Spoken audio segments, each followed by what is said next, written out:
Merci d'être avec nous sur Al24 News au sommaire de l'actualité de ce dimanche 12 mars. Le président algérien Abdelmadjid Tebboune s'entretient à Alger avec son homologue ougandais Yoweri Museveni en visite d'État en Algérie jusqu'à mardi.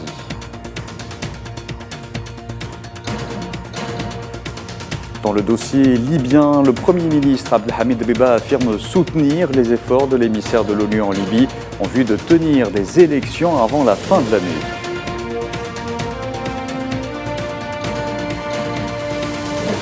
3 Palestiniens sont tombés en martyrs ce matin sous les balles des forces d'occupation sionistes au sud-ouest de Naplouse, en Cisjordanie occupée, portant à 84 le nombre total de martyrs palestiniens depuis le début de l'année. Et puis en France, le Sénat adopte le projet de réforme des retraites. Après 10 jours de débats houleux et de manifestations, les syndicats, eux, affirment ne pas lâcher prise.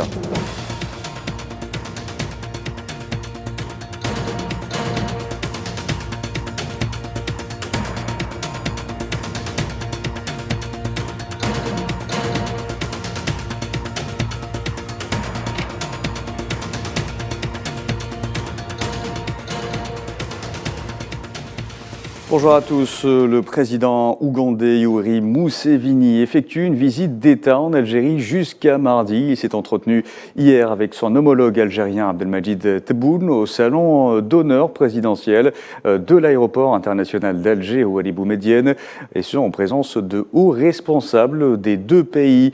Le président algérien avait accueilli auparavant Yoweri Museveni à son arrivée.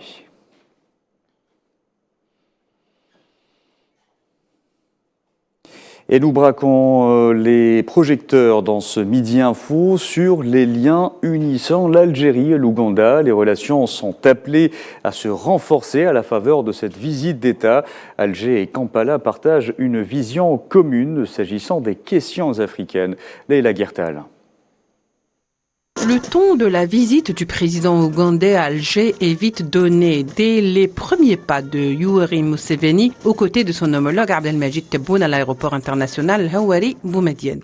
Il faut dire que entre l'Algérie et l'Ouganda, ces deux pays partisans d'une Afrique médiane, moteur de développement continental et régional, se cache une longue, solide amitié bâtie sur la glorieuse lutte anticoloniale, une lutte que partagent les deux États qui se cristallise notamment par le soutien indéfectible à la cause de la dernière colonie en Afrique, le Sahara occidental.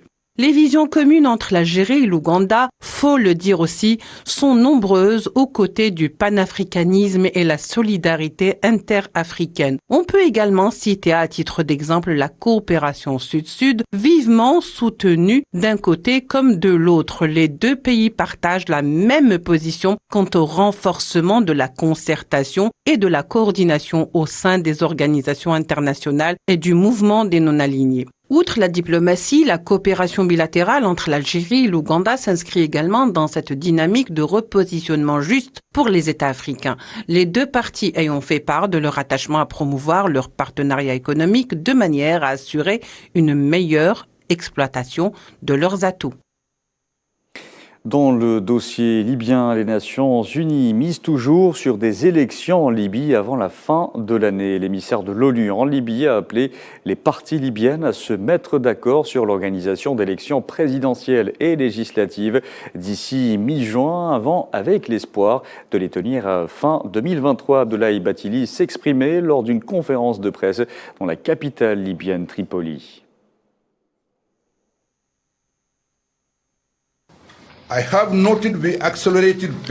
J'ai noté que le Parlement et le Haut Conseil d'État avancent à un rythme accéléré en ce qui concerne le 13e amendement, et je les salue d'avoir agi dans le bon sens. Mieux vaut tard que jamais, et si le groupe des 6+6 travaille sur ce même rythme et traite les failles et les lacunes dans un laps de temps raisonnable, il pourra ainsi aboutir à une base constitutionnelle et juridique fiable et opérationnelle pour les élections. Ceci représentera un réel progrès et rétablira la confiance vis-à-vis du Parlement et du Haut Conseil d'État et permettra à la Haute Commission nationale des élections d'aller de l'avant dans les préparatifs techniques afin que les élections puissent avoir lieu avant la fin 2023. Et pour sa part, le Premier ministre libyen Abdelhamid Dbeibah a affirmé dans un tweet son soutien aux efforts de Bathily et a appelé à des élections équitables et impartiales.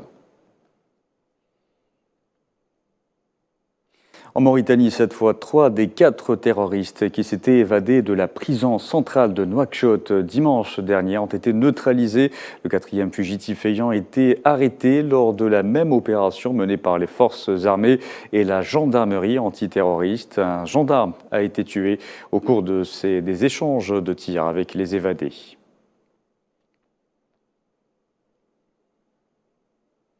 En France, du nouveau dans l'affaire Pegasus, la justice a récemment désigné un juge pour examiner cette grosse affaire dont ont été victimes de très nombreuses personnes espionnées par le régime marocain. C'est notamment le cas pour Claude Mangin-Asfari, militante française pour la cause sahraoui. Voici un extrait de l'entretien spécial qu'elle a accordé à Al24 News, diffusé hier soir dans son intégralité.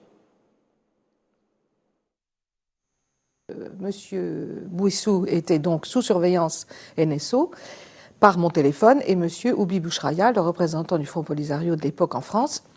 Et donc on a tous porté plainte devant les autorités, devant la justice française, avec Rosa Moussaoui, qui fait partie du même journaliste à l'Humanité. Et dernièrement, avant de venir à Tindouf, j'ai eu l'occasion de rencontrer mon avocat, donc il y a 15 jours, et il m'a dit que ça y est, un juge avait été nommé, le juge Tournaire, qui est un homme connu, puisqu'il était au parquet national financier et en charge des affaires de corruption.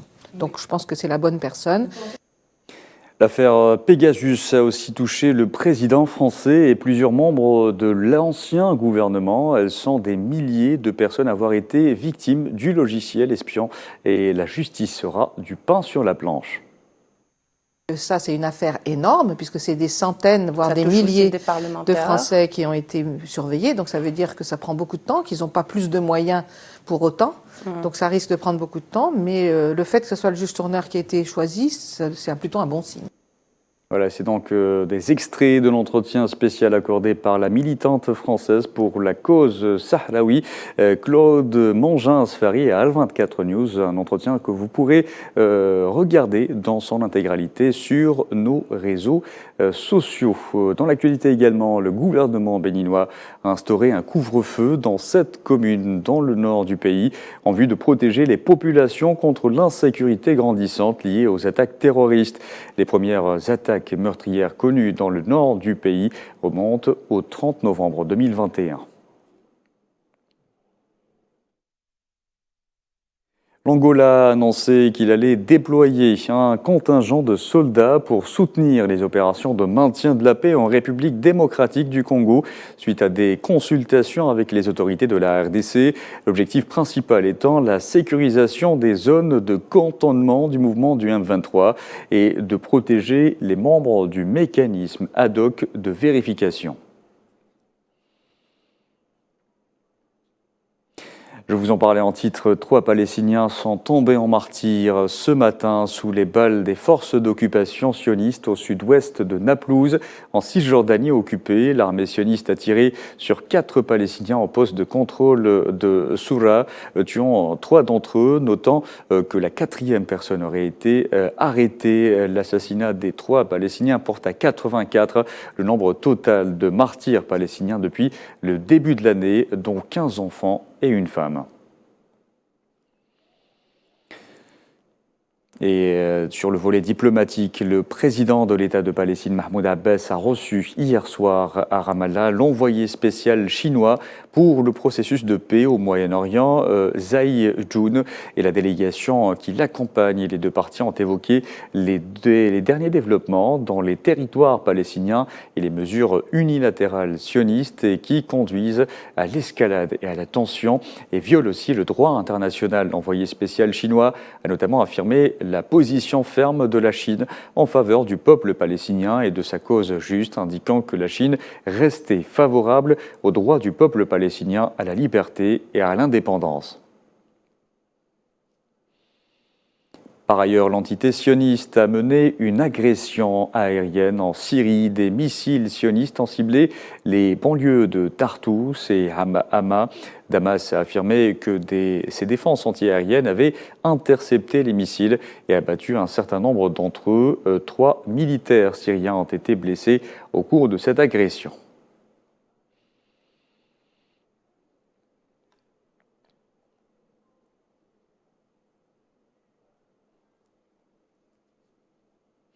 Allez, direction la France, je vous le disais en titre, le Sénat, dominé par la droite, a adopté hier soir le projet de réforme des retraites après 10 jours de débat houleux, offrant au gouvernement un premier succès législatif sur ce texte très contesté. En effet, pendant ce temps, des centaines de milliers de personnes sont descendues dans la rue lors d'une 7e journée d'action. Neila Aït-Hamouda. Les sénateurs français de gauche pensaient pouvoir gagner du temps pour empêcher le vote de la réforme des retraites, pomme de discorde entre gouvernement et les millions de Français depuis son annonce. Ça n'a pas été le cas puisque les choses se sont accélérées dans l'hémicycle. Plus d'une centaine d'amendements ont finalement été adoptés pour faire passer la nouvelle loi sur les retraites. Résultat du scrutin, votant 344, exprimé 307, pour 195, contre 112, le Sénat a adopté. Quelques minutes après l'adoption du texte au Palais du Luxembourg, Elisabeth Borne, la première ministre française, n'a pas caché sa satisfaction. Elle s'est dite totalement engagée pour permettre une adoption définitive de la réforme extrêmement contestée. Le projet phare du second quinquennat d'Emmanuel Macron poursuivra son parcours législatif la semaine prochaine et devrait faire l'objet d'un nouveau vote qui s'annonce serré à l'Assemblée nationale. Ce samedi, des centaines de milliers de personnes ont manifesté dans toute la France. Les syndicats ont réclamé notamment une consultation citoyenne. La CGT, elle, a appelé à maintenir la grève dans les entreprises et les services. Les manifestants restent motivés à faire abdiquer le gouvernement sur l'âge légal du départ à 64 ans. Prochaine mobilisation mercredi prochain, jour J de la rencontre de la commission mixte paritaire et la veille du vote crucial de ce projet à l'Assemblée nationale. En Grèce, 5 personnes ont été secourues dans une zone reculée de l'île de Pharmakonisi après le naufrage d'un bateau transportant des réfugiés et des migrants en mer Égée. Selon les gardes-côtes grecs, les opérations sont toujours en cours pour localiser d'autres survivants.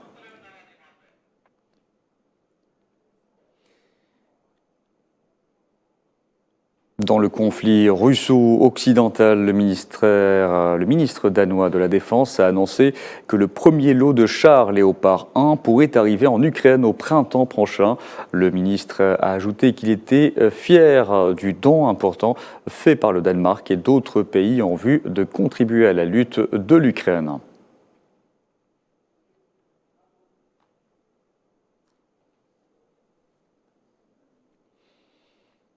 Parlons sport, à présent football, 4e journée de la Ligue des champions africaine. Dans le groupe A, le représentant de l'Algérie, la JS Kabylie, est sorti vainqueur face au Vita Club du Congo sur le score de 2-1. Ainsi, la JSK se rapproche de la qualification au prochain tour en étant 2e de son groupe avec 7 points.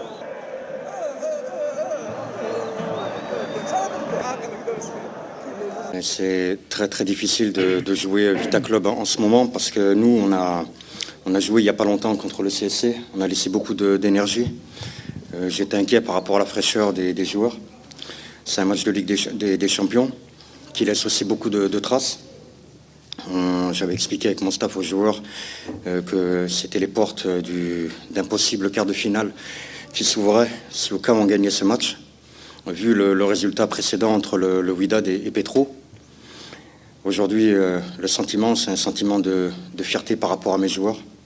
Ils ont montré une grosse force mentale, malgré tous les problèmes qu'on a pu avoir. Voilà, c'est la dernière information de ce journal. Merci à vous de l'avoir suivi. Vous pouvez revoir ce programme sur le site d'Al24 News ou à travers nos différentes plateformes en scannant le QR code qui s'affiche en bas de votre écran. Excellent après-midi.